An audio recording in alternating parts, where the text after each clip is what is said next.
Hi, my name is Pastor Cesar Gonzalez. I'm a pastor in the Chesapeake Conference from the beautiful eastern shore of Maryland. And the project that I would like you to take a look at is called the Happiness Project. It is an alternative to traditional evangelism. So let's talk about, firstly, about traditional evangelism. Traditional evangelism and Adventism has served us very, very well because we knew our audience. We understood that the vast majority of the people that we were going to be talking to were Christians already, so they had a biblical base to their knowledge.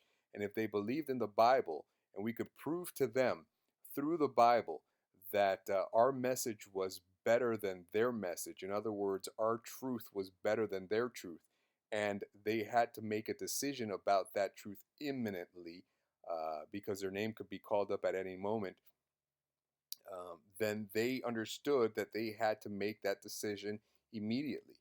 Immediately, like right now, like it's really important that you make this decision right now. And that tactic worked for a long time and it worked very, very, very well. And that's how we have 19 million Adventists all over the world. But the problem is that, like somebody said, times change. And so now we live in a whole new world, a beautiful, bright world where people are ready to accept absolute truth in one God and how that God wants us to live. No, this isn't true.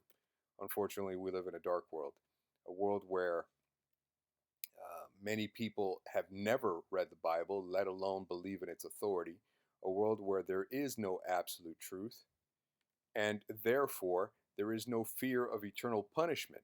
So the traditional way of doing things for us simply doesn't work. And if you're going to convince somebody about something, you have to have empirical evidence because now science is king. Without empirical evidence, you're not going to win an argument if you want to make the gospel about arguing. But anyway, let's go on. So, what happens when you try our traditional form of evangelism in this new world? Well, first of all, this is the first slide of a very popular evangelistic series that is being used today.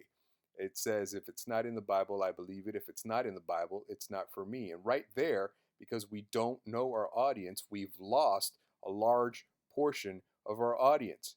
They simply don't believe in the Bible, and so this isn't for them.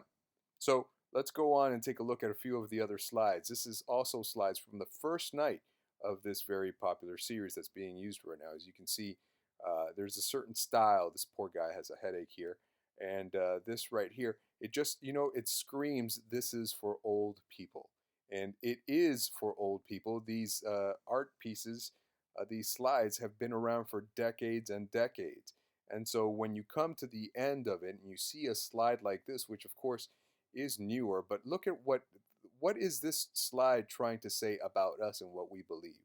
And I think that a lot of people would be in today's world, unfortunately, would be upset that this guy, although he's not as white as some other Jesuses that we've had in the past, is still more or less a white Jesus, when we know very well that Jesus was a Middle Eastern guy. But listen, that's not the point.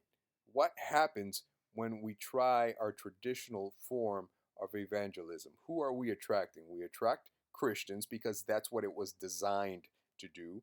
We attract not only Christians, but knowledgeable Christians, because prophecy is, of course, the deep end of the pool. This is not light-hearted gospel stuff, the beginner stuff. You don't teach this stuff in children's classes, and for the most part, you're attracting people over 55. Who do we not attract? We don't attract anybody born after 1970 usually. We don't attract people with a postmodern mindset, which is a large part of the population. Lastly, we may not attract anybody. Now, listen, I'm just being facetious, but really, when you look at a picture like this, who do you expect to attract with a picture like this? But I want to make clear one thing. I am not saying that we should stop doing this. I think that there are still people that can be served by this, and we should continue to do that as much as we can. All I'm saying is that there is a percentage of the population, whatever that percentage may be, depending on who it is that you look at and the statistics that you see, there's a percentage of the population that simply isn't attracted to this. That these tactics don't work for them because They were not designed with them in mind. Can we say that these people are simply not called by the Holy Spirit? I don't think so. I really don't think so. And so all I'm saying is that we need alternatives. So the issue is, how can you sell absolute truth to people that reject even the idea of absolute truth?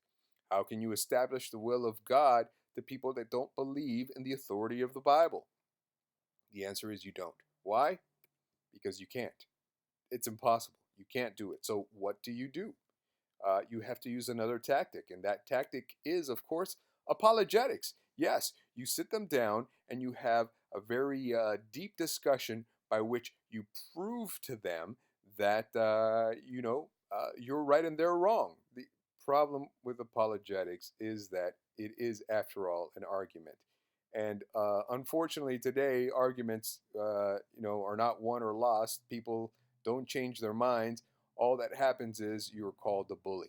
So what I am proposing is that we go back to basics. We go to a place that everybody understands. We go to a place where people inherently know what it is that we're talking about. And in my mind, that is happiness. Happiness? Yes, happiness. Most everybody, a large percentage of the population, wants to be happy. But can we really teach people how to be happy? Do we know how what it is that it takes to be happy? Absolutely yes.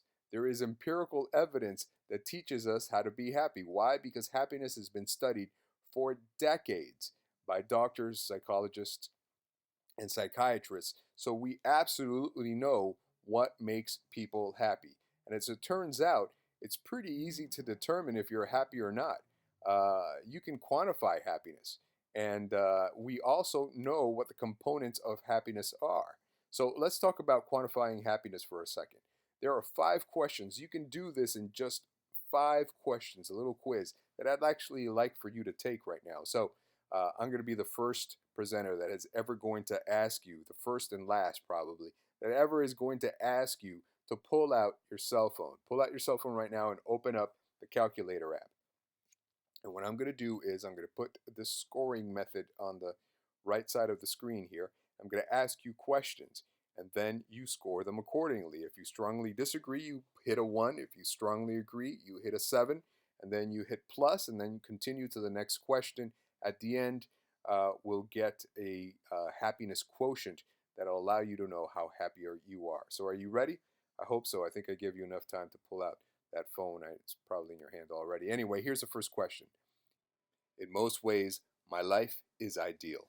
In most ways, my life is ideal. So if you strongly agree with this statement, you hit 7. If you strongly disagree, you hit 1. All right, let's go on.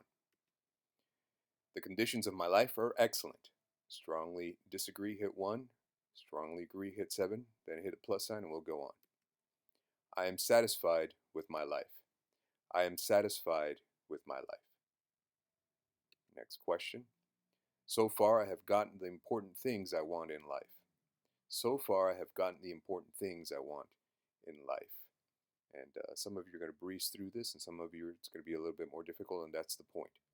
If I could live my life over again, I would change almost nothing.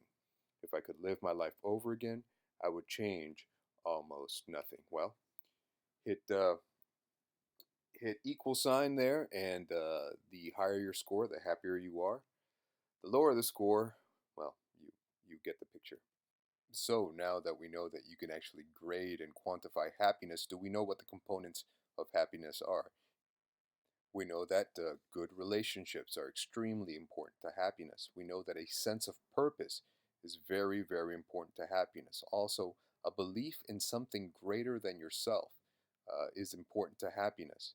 Health, of course, and personal finance. Now, the top 3 are sort of the foundation for happiness, but the other 2, number 4 and number 5, sort of round off well being. And if you're paying attention and are quick, like I know that you realize that Christianity absolutely addresses these 5 components of happiness. It is in the Bible, and this is how we start to give the Bible the authority that it deserves in the mind of people that do not believe in absolute truth. So here we have the five principles, the components of happiness. Now, you may be thinking, yes, Caesar, but there are newer ways, newer forms, newer programs for evangelism that are not based on slides. That they feature sort of a travel log and this and that and the other. But the problem with those is that you often hear, well, hey, if you are, and this is how we sell it, hey, if you are a history fan, you're going to love this. Well, what if you're not a history fan? And the issue is that it's still biblically based. And the reason why we're looking at these five components of happiness is because you have to start more basic than the Bible. And that's where we are at now. So let's go on to the next section, which is the delivery. Delivery isn't what it used to be. So this is probably the most difficult part. It just is difficult. Previously, we did things a certain way. We had mailers and we had informative seminars. Now, the issue with this is that people aren't looking for information anymore. It used to be that if you wanted information about God or spirituality, you went to your pastor, and your pastor was the authority on God and spirituality. That was his job. That's what he did. That's where you got your information. But it's not like that anymore. People can go online and get all sorts of information. So we're not lacking information. What people are looking for is an experience. So what we try to do is give them that experience. And after all, isn't the gospel an experience? It isn't just information. It is an experience that people must have. So how do we deliver this experience? Well, first of all, we do away with the mailers and we use social media simply because people don't read mailers anymore. So we use social media to reach out. It's also a lot more cost effective than printing mailers and sending them out. Next, we use interactive groups instead of seminars. Again, what we're trying to do is give an experience. And although young people spend a lot of time holed up in their rooms with a phone or some small screen, uh, because they're like this, they're isolated and they yearn for a social component, some sort of interaction. And so, what we plan to have is these interactive groups that teach how to do these things, the five components, in an experiential way. Relationships, purpose, all this information that we have to give, we want them to experience it rather than just tell them. And lastly, we need an enhanced delivery information system. One of the problems that I see with our current methods of evangelism is that it's just simply too long because we're trying to give out so much information. You have 28, 30 sermons, and each sermon is over an hour. The reason that is because let's take, for example, the Sabbath. We can't just give our view on the Sabbath, we have to give our view and all the opposing views, and then debunk all the opposing views. And that's why a sermon on the Sabbath, if it is just one, it's it's over an hour long. So you have these 30 sessions of over an hour where people are just sitting there. Well, wouldn't it be a lot easier if we could just give our view on the Sabbath and say, if you want more information about this, you can text the number 7777 to this phone number and we'll send you more information about that.